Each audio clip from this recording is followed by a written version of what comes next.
cruise missiles fired from Russia into Ukraine. But we understand the Ukrainians, I think, shot down all but 2 of them. Well, certainly that's what Ukraine is claiming. It claims, yeah. That all but just a couple were effectively taken out by their land-based missile defence systems. And we know that actually these cruise missiles and indeed drone attacks have been taking place in Ukraine for quite a few days now.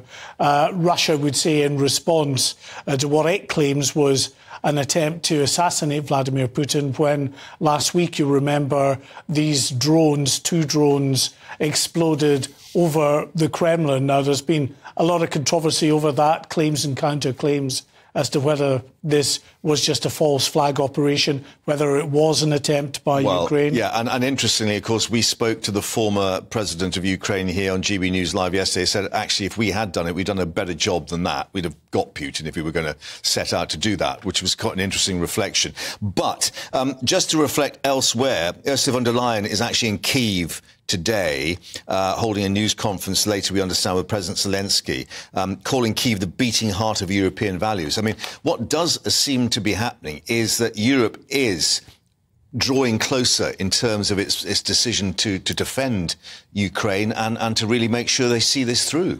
Yeah, I mean, I think it can do nothing else, really. It's so committed to the fight to repel Russia from Ukrainian soil that if that united front by Western leaders was to crumble, then it would be very, very damaging to the West and Western resolve here. And of course, this week, or this coming weekend, we have the Eurovision Song Contest that was supposed to come from Ukraine, that Britain is hosting, just an indication of everything that the West is doing to ally itself with the struggles of the Ukrainian people at this time.